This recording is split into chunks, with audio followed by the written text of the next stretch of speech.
कल्पना कीजिए, घना जंगल, चारों ओर सन्नाटा, दूर कहीं जंगली जानवरों की आवाजें। रात का अंधकार धीरे धीरे धरती को अपनी गोद में समेट रहा है। इसी जंगल में रहता था एक शिकारी। उसका जीवन हिंसा से भरा था। हर दिन वह जीवों का शिकार करता, उन्हें मारकर अपने परिवार का पेट पालता। उसे न पूजा का ज्ञान था, न मंत्रों का, न शास्त्रों का। लेकिन कौन जानता था कि यही शिकारी एक दिन भगवान शिव का इतना बड़ा भक्त बन जाएगा कि स्वयं महादेव उसे दर्शन देंगे। आज की यह कथा केवल एक शिकारी की नहीं, यह उस सत्य की कथा है कि भगवान शिव के लिए बाहरी आडंबर नहीं, बल्कि सच्चा हृदय सबसे बड़ा होता है। यदि आपको भगवान शिव की ऐसी प्रेरणादायक कथाएं पसंद है, तो वीडियो को लाइक, चैनल को सब्सक्राइब करें और कमेंट में लिखें हर हर महादेव। तो आइए, आज की कथा का हम शुभारंभ करते हैं। अध्याय एक, शिकारी का जीवन।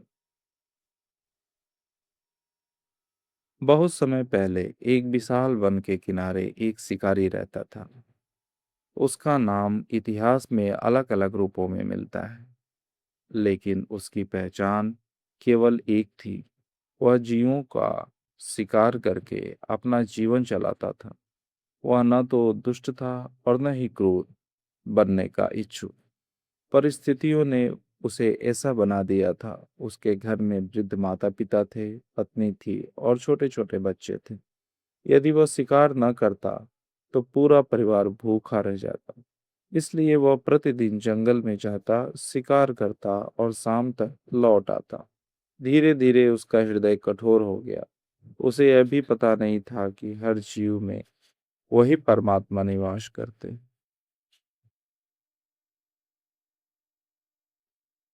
अब अगला अध्याय 2 की तरफ बढ़ते हैं। अध्याय 2, वह विशेष दिन। एक दिन संयोग से महाशिवरात्रि थी, लेकिन शिकारी को इसका कोई ज्ञान नहीं था।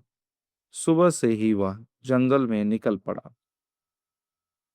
पूरा दिन बीत गया, पर उसे कोई शिकार नहीं मिला। सूर्य अस्त होने लगा। भूख, प्यास और थकान से उसका शरीर टूट रहा था, लेकिन खाली हाथ घर लौटना संभव नहीं था।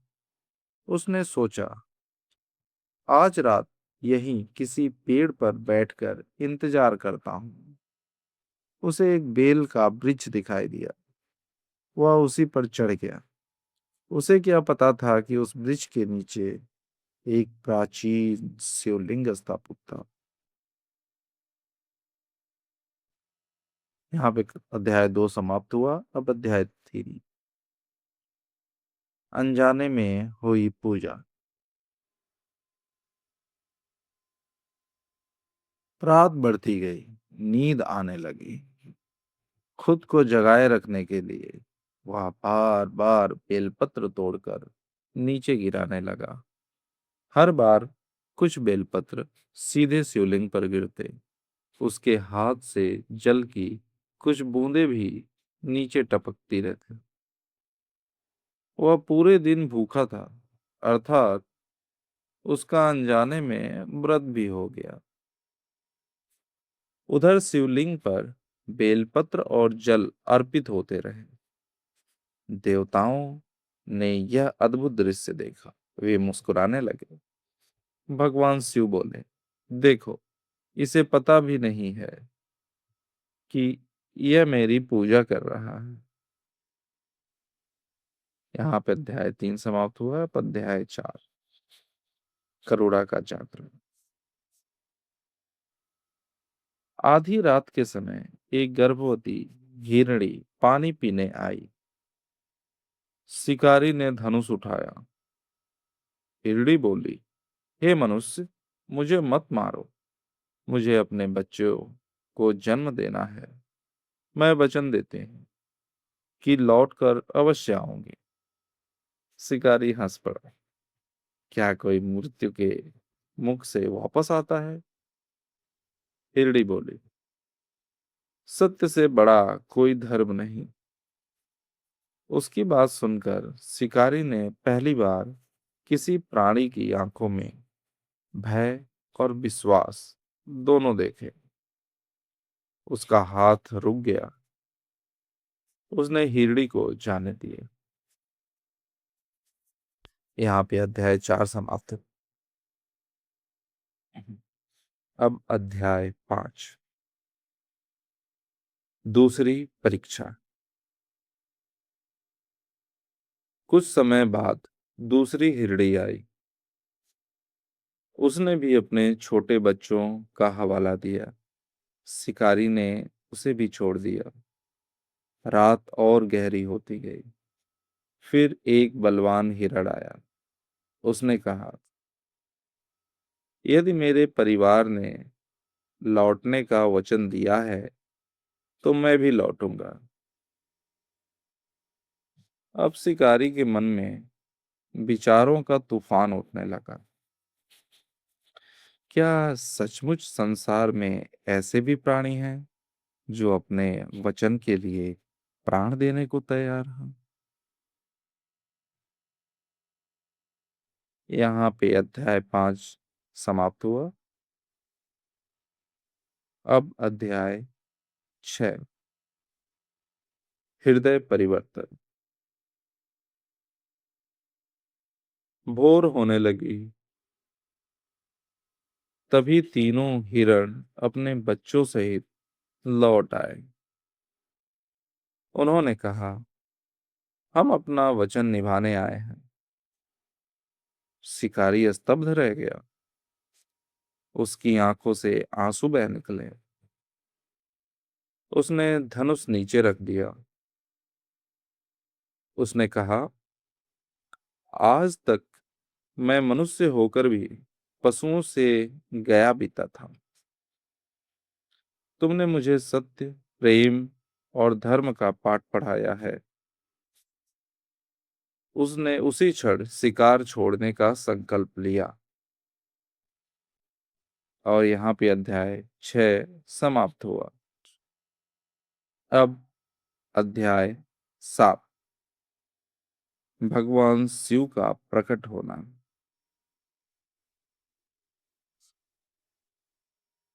उसी क्षण पूरा वन दिव्य प्रकाश से भर उठा।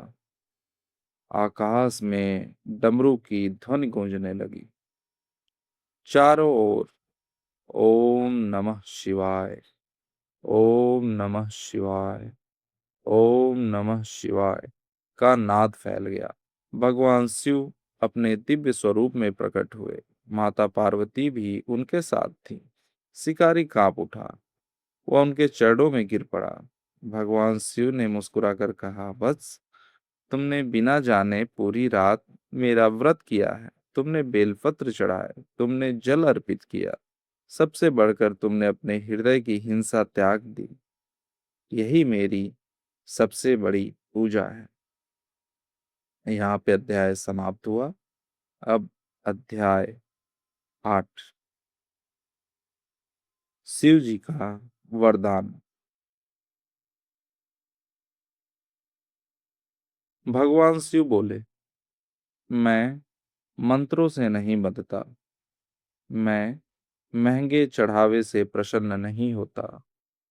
मैं केवल निर्मल हृदय से प्रसन्न होता हूँ। जिस दिन मनुष्य के भीतर करुणा जाग जाती है, उसी दिन वह मेरे सबसे निकट आ जाता है। इतना कहकर महादेव ने शिकारी को मोक्ष का आशीर्वाद दिया। कहा जाता है कि उस दिन से उसका जीवन पूर्णतः बदल गया। हर हर महादेव। यहाँ पे अध्याय 8 और ये कहानी पूर्ण हुई। इस कथा से मिलने वाली सीख। पहली सीख, भगवान भावना देखते हैं, दिखा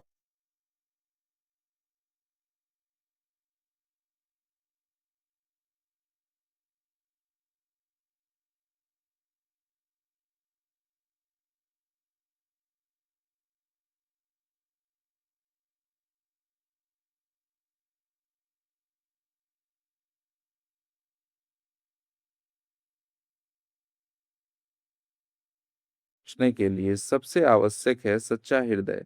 यदि आपके भीतर दया, सत्य और प्रेम है, तो महादेव आपसे कभी दूर नहीं है। अगर आपको यह कथा पसंद आई हो, तो वीडियो को लाइक करें, अपने परिवार और मित्रों के साथ साझा करें और कमेंट में अवश्य लिखें हर हर महादेव। फिर मिलेंगे भगवान शिव की एक और अद्भुत और प्रेरणादायक कथा के साथ।